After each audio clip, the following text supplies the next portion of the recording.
मी doctor Bhujbal SM. महाराजा जिवाजीराव शिंदे महाविद्यालय श्रीगोंदा अर्थशास्त्र विभाग.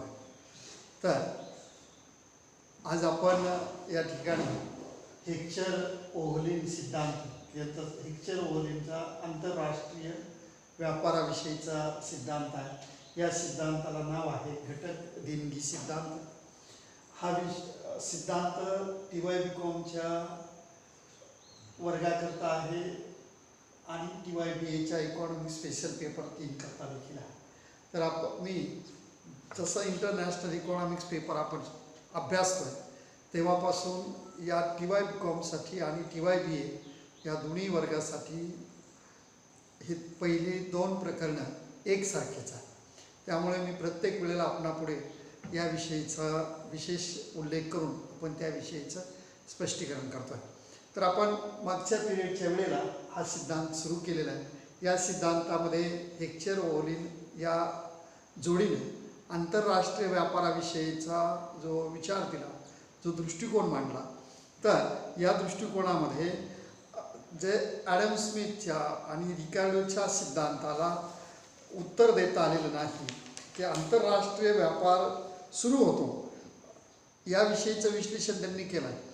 परंतु हे होत असताना 2 देशातल्या वस्तू उत्पादन खर्चात तुलनात्मक फरक कसा पडतो आणि का पडत जातो याविषयीचं उत्तर देण्याचं काम या हेक्चर-ओव्हलिन अर्थशास्त्रज्ञानं केलेलं आहे. तर त्यानं हा जो सिद्धांत मांडलेला आहे, तर हा सिद्धांत डेव्हिड रिकार्डो नंतर 100 वर्षांनी मांडलेला आहे. हे मी आपल्याला पहिलाच सांगितलं आहे. 1-2 मिनटामध्ये आपण थोडे मागे जाऊ आणि पुढे त्याचा अभ्यास घेऊ. तर हेक्चर आणि ओव्हलिन या सिद्धांताविषयीचे 2 मुद्दे आपण मागच्या पिरियडला अभ्यासले की त्यांनी असं सांगितलेलं आहे या सिद्धांताची मांडणी की वेगवेगळ्या वस्तू उत्पादनासाठी उत्पादन घटकांची मात्रा ही विविध संयोगाने आवश्यक असते. दुसरा मुद्दा आहे की वेगवेगळ्या देशामध्ये उत्पादन घटकांची उपलब्धी ही भिन्न असते. म्हणजे असं आहे की पहिला घटक असं सांगतो की वेगवेगळ्या वस्तू उत्पादनासाठी जे विविध वस्तू उत्पादनासाठी उत्पादन घटकांची मात्रा किंवा गरज असते. जसं ॲडम स्मिथच्या आणि रिकार्डोच्या सिद्धांतामध्ये उत्पादन घटक एकच सांगितला. यांचं असं मत आहे की विविध वस्तू उत्पादनासाठी वेगवेगळ्या उत्पादन घटकांची मात्रा आवश्यक आहे. दुसरा मुद्दा असा आहे, ते असं म्हणतात की जागतिक लेवलला विविध देशामध्ये वेगवेगळ्या देशामध्ये उत्पादन घटकांची उपलब्धता वेगवेगळी असते. म्हणजे असं की भारतासारख्या देशामध्ये श्रमिक हा मोठ्या प्रमाणात आहे. ऑस्ट्रेलियामध्ये डोंगराळ भूभाग आहे. जर्मनीमध्ये अप्लाइड टेक्नॉलॉजी आहे. तर अशा पद्धतीनं तो जर्मनीतला अप्लाइड टेक्नॉलॉजी उत्पादन घटक होऊ शकत नाही. पण जे घटक आहे इंग्लंडमध्ये भांडवल मोठ्या प्रमाणात आहे. म्हणजे अशा पद्धतीनं उत्पादन घटकांची उपलब्धी ही भिन्न असते असं त्यानं सांगितलं आहे. आणि म्हणून हेक्चर-ओव्हलिन असं म्हणतात की जो घटक विपुलतेने आहे, मोठ्या प्रमाणात आहे, तर त्या घटकाचा वस्तू उत्पादनामध्ये तीव्रतेने वापर केला पाहिजे. म्हणजे असं की आपण बघतो भारतामध्ये शेती क्षेत्रामध्ये एक व्यक्ती शेती करू शकते, ते 4 माणसं काम करतात. इंग्लंडमध्ये इंडस्ट्री सेक्टरमध्ये मोठ्या प्रमाणात भांडवल वापरलं जातं. म्हणजे असं आणि म्हणून वस्तूच्या बाबतीत त्या देशाला तुलनात्मक लाभ मिळतो हे त्यानं सांगितले. आणि म्हणूनच उत्पादन घटक तीव्रतेनं किंवा अधिक प्रमाणात वापरल्यानं त्या वस्तूचं उत्पादन मोठ्या प्रमाणात होतं. देशाची गरज भागते, त्या वस्तू निर्यात केल्या जातात. आणि एकूणच त्यामुळे आम्ही आपल्याला सांगितलं की जसं उदाहरणार्थ भूमीची उपलब्धी किंवा भूमीची विपुलता अर्जेंटिना, ऑस्ट्रेलिया, कॅनडा या देशामध्ये आहे की त्या देशामध्ये गहू उत्पादन करून निर्यात करतात. तर भारत असेल, चीन असेल, तैवान असेल, कोरिया असेल यासारख्या श्रमविपुल देशात श्रमिकांची संख्या जास्त असल्यामुळे श्रम हा घटक मोठ्या प्रमाणात वापरला जातो. याविषयीचं विश्लेषण आपण मागच्या पिरियडला केलेलं आहे.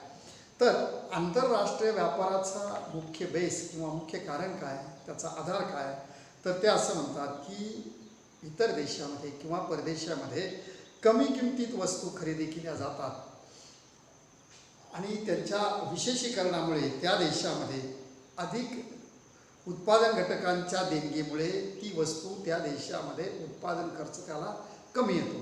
की जसं ॲडम स्मिथच्या सिद्धांतामध्ये सांगितलं की भारतामध्ये महाराष्ट्र आणि महाराष्ट्रामध्ये कोकण विभागात हापूस आंबा कमीत कमी खर्चात मात्र दर्जेदार उत्पादन होतं आणि जगाच्या बाजारामध्ये त्याची मोठी विक्री होते. तर अशा पद्धतीनं उत्पादन खर्च जसा हापूस आंब्याला कमी येतो त्याच पद्धतीनं इंग्लंडमध्ये, अमेरिकेमध्ये अशा काही वस्तू आहेत की तिथलं वातावरण अनुकूल आहे. ऑस्ट्रेलियामध्ये गहू निर्माण होतो. तर याचं कारण काय की तिथं तो उत्पादन घटक विपुलतेने आहे, त्यामुळे उत्पादन खर्च कमी येतो, त्यामुळे वस्तूच्या किमतीत फरक पडतो. की आपण बघतो की आपल्या इथे यंत्र निर्माण करायला जो खर्च येतो तो आयात करून देखील तितका खर्च येत नाही, म्हणून आपण इंग्लंडकडून यंत्रसामग्री फार पूर्वीपासून आयात करतो. तर अशा पद्धतीनं हेच कारण आंतरराष्ट्रीय व्यापाराचं आहे असं त्यांना सांगितलं.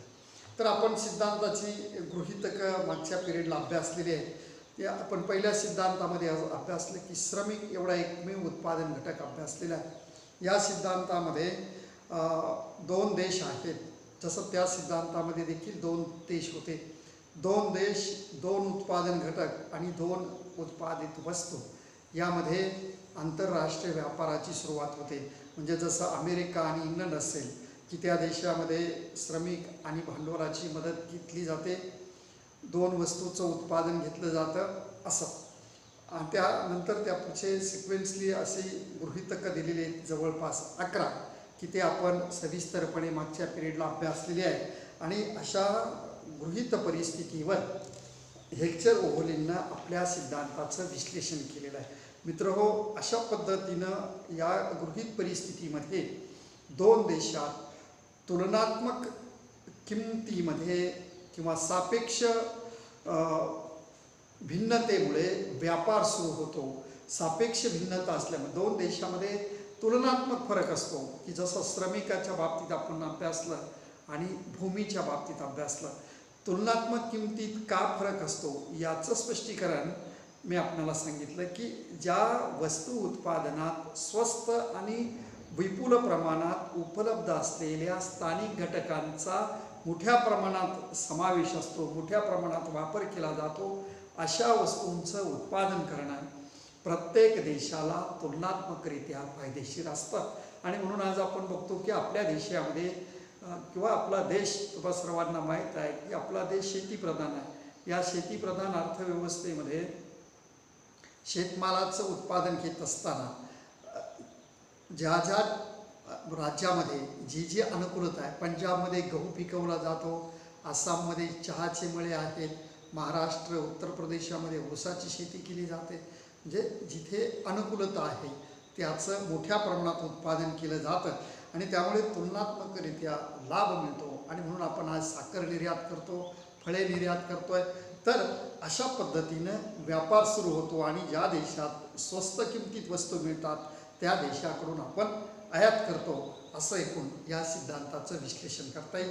तर त्या सिद्धांतामधला जो मुख्य शब्द आहे की तुलनात्मक घटक विपुलता, म्हणजे कम्पेरेटिव्हली अशा पद्धतीनं घटकांची विपुलता ही कशी आहे, मोठ्या प्रमाणात उत्पादन घटक कसे आहेत याविषयीचं ओव्हलिन यांनी स्पष्टीकरण करताना असं स्पष्टीकरण केलेलं आहे की उत्पादन घटक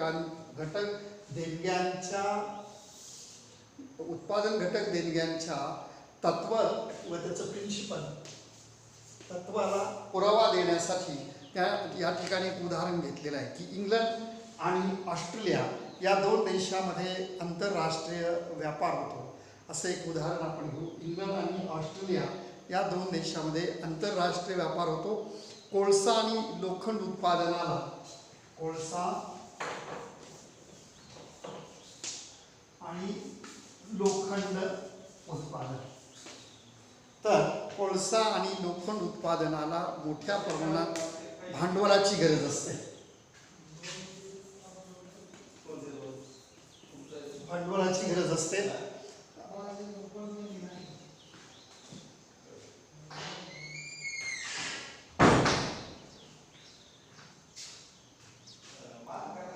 भांडवलाची गरज असते. भांडवल हे इंग्लंडमध्ये मोठ्या प्रमाणात आहे. भांडवल हे इंग्लंडमध्ये मोठ्या प्रमाणात आहे आणि इंग्लंड या देशाला लोखंड व कोळसाचे उत्पादन मोठ्या प्रमाणात करता येते. इंग्लंड या देशाला कोळसा आणि लोखंड याचं मोठ्या प्रमाणात उत्पादन करता येतं, कारण या उत्पादनासाठी भांडवलाची मोठ्या प्रमाणात गुंतवणूक करावी लागते आणि ही गुंतवणूक केल्यानं प्लस उत्पादन खर्च कमी येतो. त्याचं कारण असं आहे की या उत्पादनाला या देशामध्ये नैसर्गिक वातावरण अनुकूल आहे. तर ऑस्ट्रेलियामध्ये गहू आणि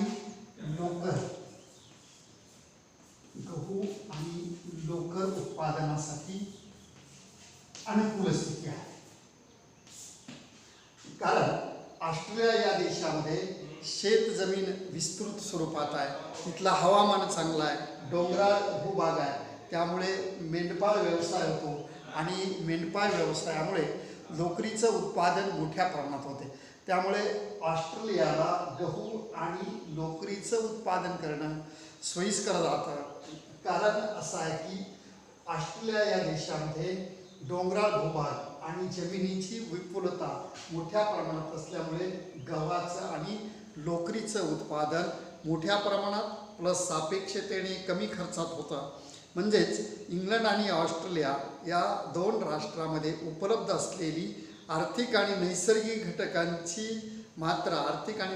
घटकांचा वापर करून ज्या उत्पादनामध्ये सापेक्ष किंवा तुलनात्मक लाभ प्राप्त होतो त्या उत्पादनामध्ये विशेषीकरण करून स्पेशलायझेशन करून परस्परांमध्ये एकमेकांमध्ये आंतरराष्ट्रीय व्यापार प्रस्थापित करता येतो असं या ठिकाणी सांगता येईल. म्हणजे तुलनात्मक घटकांची विपुलता ही दोन देशांमध्ये कशी असते याविषयीचं विश्लेषण हेक्चर आणि ओव्हलिन या सिद्धांतानं सांगितलेलं आहे. तर आपण यापूर्वी पण मी एक उदाहरण आपल्याला सांगितलेलं की भारत असेल, चीन असेल, तैवान असेल, कोरिया असेल या देशामध्ये श्रमिक अधिक आहे म्हणून श्रमप्रधान उत्पादन तंत्र वापरलं जातं. तर इंग्लंडसारख्या देशामध्ये, अमेरिकेसारख्या देशामध्ये भांडवल मोठ्या प्रमाणात आहे, त्यामुळे भांडवल प्रधान उत्पादन तंत्र वापरलं जातं. तिथे वस्तू उत्पादनाला कमीत कमी खर्च येतो असं त्यांना सांगितलेलं आहे. तर मी आपल्याला सांगितलं की ज्या देशामध्ये, ज्या राष्ट्रामध्ये भूमीची उपलब्धी किंवा विपुलता मोठ्या प्रमाणात आहे असे देश अर्जेंटिना, ऑस्ट्रेलिया आणि कॅनडा हे आपण सांगितलेले आहे.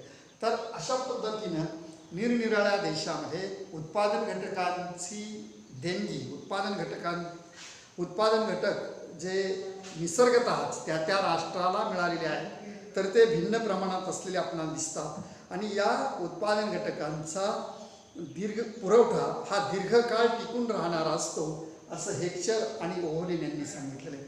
त्यामुळे विविध देशामध्ये सापेक्ष लाभाची अनुकूल स्थिती ही विशिष्ट उत्पादनासाठी, जसं ऑस्ट्रेलियामध्ये गहू किंवा लोकर उत्पादन मोठ्या प्रमाणात होत आहे, इंग्लंडमध्ये कोळसा आणि लोखंड उत्पादन होत आहे असं. तर हेच आंतरराष्ट्रीय व्यापाराचं तत्कालीन कारण असतं. घटकांची उपलब्धता किंवा विपुलता ही कशी असू शकते याविषयीचं विश्लेषण आपण या उदाहरणाच्या माध्यमातून अभ्यासलेलं आहे. एकूणच त्यापुढे जाऊन असं आपल्याला सांगता येईल की समजा भारत आणि अमेरिका, तर भारतामध्ये श्रमिक आहेत पण भांडवलाची मात्रा कमी आहे. तर भारत आणि अमेरिका या दोन देशाविषयीचं विश्लेषण करत असताना या ठिकाणी भारतामध्ये यंत्र उत्पादन करायचं आहे. भारत आणि अमेरिका यंत्र उत्पादन करायचं. यंत्र उत्पादन खर्च त्यासाठी श्रम, भांडवल आणि भूमी हे 3 घटक वापरले आहे. भारतामध्ये जो श्रम या घटकाचा दर आहे तो असा आपण समजूया तिथे 2 रुपये एवढा दर आहे. अमेरिकेमध्ये 6 रुपये असा दर आहे. तर भांडवलाच्या बाबतीतला दर भारतामध्ये 5 रुपये आहे, कारण भारतामध्ये भांडवल कमी आहे. तर अमेरिकेमध्ये मोठ्या प्रमाणात भांडवल आहे, तिथे दर आहे 2 रुपये. तिथं भूमीची मात्रा 3 इतकी सांगितलेली आहे. अमेरिकेमध्ये देखील तेवढीच आहे. तर या यंत्र उत्पादनासाठी घटकांची जी मात्रा वापरली, उत्पादन घटकांचं प्रमाण, तर ते घटक प्रमाण या ठिकाणी सांगितलेलं आहे. भारतामध्ये जी घटक मात्रा सांगितलेली आहे आणि अमेरिकेमध्ये सांगितलेली आहे, त्यावरून आपणाला त्या बाबतीतला अभ्यास त्या ठिकाणी सांगता येईल की त्याचं घटक प्रमाण सांगितलेलं आहे की 2, 4 अशा पद्धतीने. याचा यंत्र उत्पादन खर्च किती येतो याविषयीचं विश्लेषण आपल्याला अभ्यास आहे. तर दोन्ही देशामध्ये अशा पद्धतीनं दर दिलेले आहेत. तर श्रमिकाचा भारतामध्ये 2 रुपये, अमेरिकेमध्ये 6 रुपये. तर भांडवलाचा भारतामध्ये 5 रुपये, अमेरिकेमध्ये 2 रुपये. तर यंत्र उत्पादनासाठी येणारा खर्च किती आहे? तर दर दिलेला आहे 2 रुपये. 2 घटक मात्रा वापरले तर 2 2 4 रुपये. तर अमेरिकेमध्ये भारत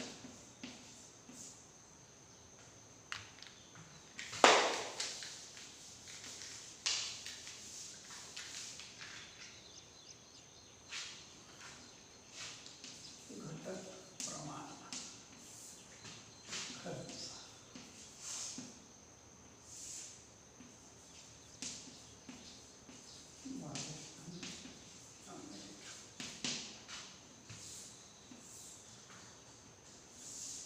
भारतामध्ये खर्च आलेला आहे.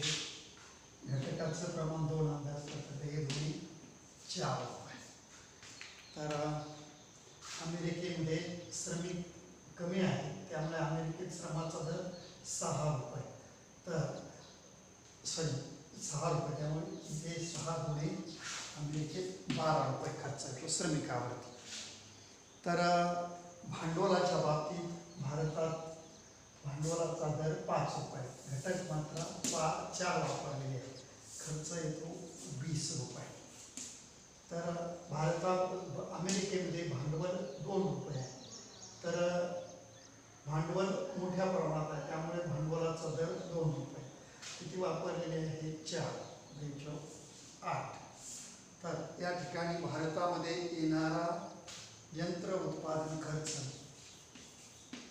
हा 24 रुपये आहे आणि अमेरिकेमध्ये 20 रुपये आहे.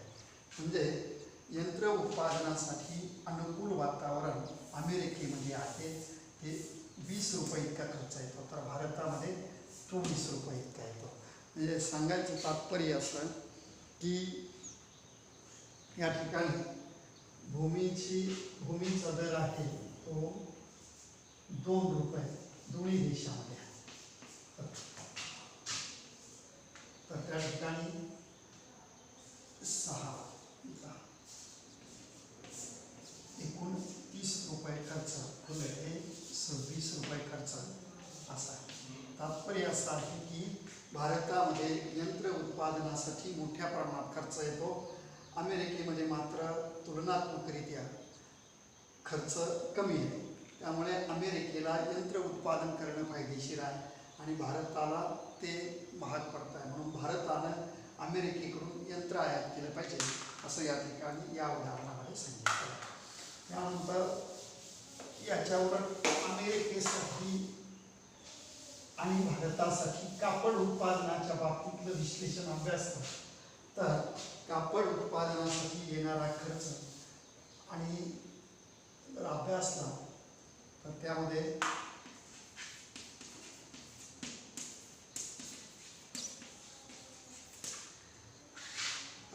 दोन्ही देशातलं हे श्रमाचा दर भारतात 2 रुपये, अमेरिकेमध्ये 6 रुपये, भांडवलाचा 5 रुपये, अमेरिकेत 2 रुपये, भूमीचं 3 मात्रा वापरली त्याचा दर 2 रुपये.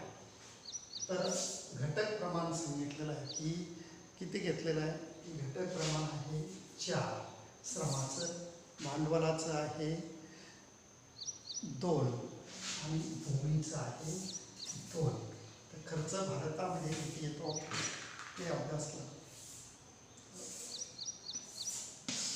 तर भारतामध्ये श्रमिक या घटकावरती 8 रुपये खर्च आहे, भांडवल या घटकावरती 5 आणि 10 रुपये, भूमी या घटकावरती 2 रुपये दर आहे, त्याचा 6 रुपये खर्च आहे. याच्या उलट श्रमिक अमेरिकेमध्ये 6 रुपये दर आहे, 4 मात्रा वापरणे, 24 श्रमावरती जास्त खर्च होतो, भांडवल स्वस्त आहे 2 रुपये, घटक मात्रा वापरली आहे 4 आणि 6. तर या ठिकाणी कापड उत्पादनासाठी भारतात 24 रुपये खर्च येतो, तर अमेरिकेमध्ये 34 रुपये खर्च येतो.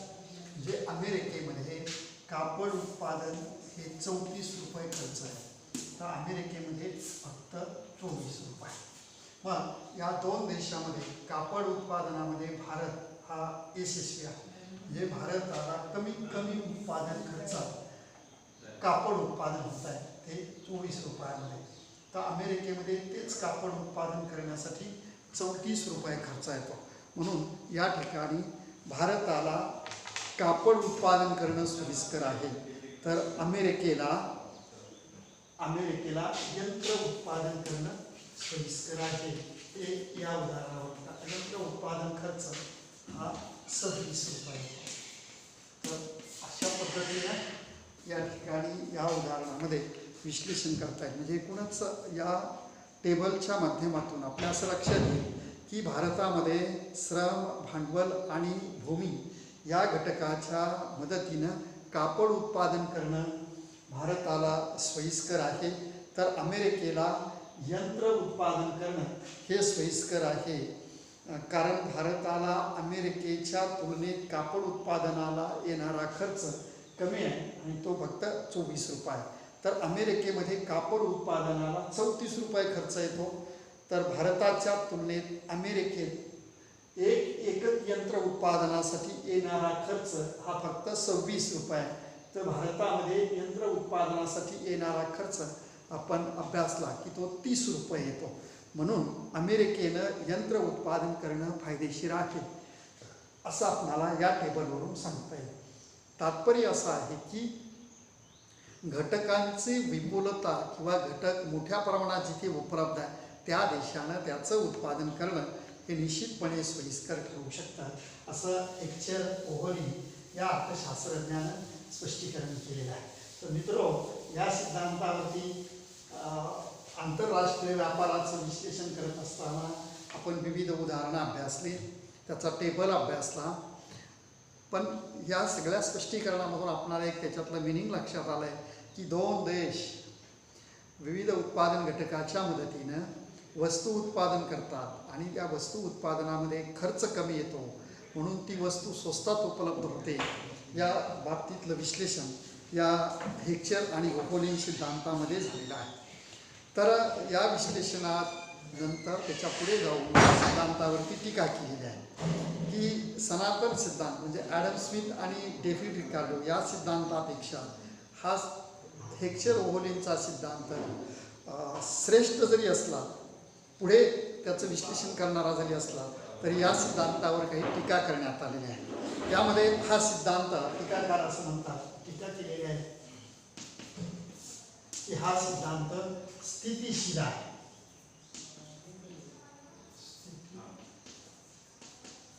स्थितिशील सिद्धांत आहे. स्थितिशील सिद्धांत आहे म्हणजे असं की सनातनवादी अर्थतज्ञांच्या सिद्धांताप्रमाणेच एका लेवलमध्ये विश्लेषण करणारा आहे असं एकूण टीकाकारांनी म्हटलेलं आहे. विशिष्ट वेळेला अर्थव्यवस्थेची स्थिती स्थिर असते असं या सिद्धांताचं गृहीतक आहे. वास्तविक टीकाकार असं म्हणतात की अर्थव्यवस्थेमध्ये उत्पादनाची प्रक्रिया प्रोडक्शन सिस्टीम ही सतत चालू असते आणि त्यामुळे हा सिद्धांत त्याविषयीचं कोणताही निर्देश कोणताही डायरेक्शन इंडेक्स देत नाही. त्यानंतर या सिद्धांतामध्ये असं दिलेलं आहे की दोन आणि दोन प्रतिमा. तर दोन देश दोन उत्पादन घटक आणि दोन वस्तू, दोन देश दोन उत्पादन घटक आणि दोन वस्तू यावर आधारित आहे. मात्र एका देशाचे अनेक देशांबरोबर व्यापारी संबंध असतात असं टीकाकार सांगतात. इथं काय सांगितलं या सिद्धांतानं, दोन देश असतात, दोन वस्तूंचा विनिमय होतो. दोन देश दोन उत्पादन घटक वापरतात आणि दोन वस्तू असतात. तर टीकाकारांचं असं मत आहे दोनपेक्षा अधिक देश एकत्र येऊन व्यापार करतात. दोनच उत्पादन घटक नसतात तर विविध उत्पादन घटकांच्या मदतीनं वस्तूचं उत्पादन केलं जातं आणि त्यामुळे विविध वस्तूंमध्ये व्यापार होत असतो हे टीकाकारांना सांगितलेलं आहे. त्यानंतर बघा या सिद्धांताचं गृहीतक आहे की उत्पादनाचं तंत्र हे एक जिनसी आहे. उत्पादन तंत्र एक जिनसी आहे.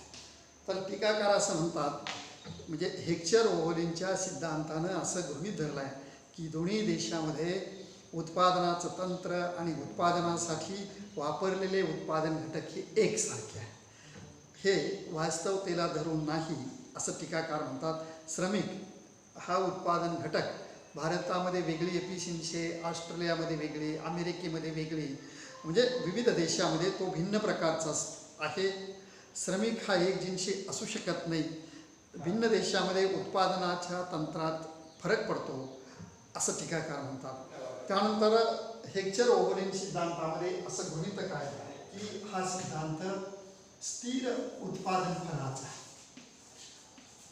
स्थिर उत्पादन फल. टीकाकारांचं मत असं आहे की कोणत्याही अर्थव्यवस्थेमध्ये उत्पादनाचा खर्च हा स्थिर असत नाही, अर्थव्यवस्था स्थिर असत नाही. उत्पादनात जेव्हा वाढ होते तेव्हा उत्पादन खर्च स्थिर राहू शकत नाही. तर उत्पादन वाढवत गेलं का उत्पादन खर्च देखील वाढत जातो. या सिद्धांताचं गृहीतक आहे की वाहतूक खर्चात अभाव आहे.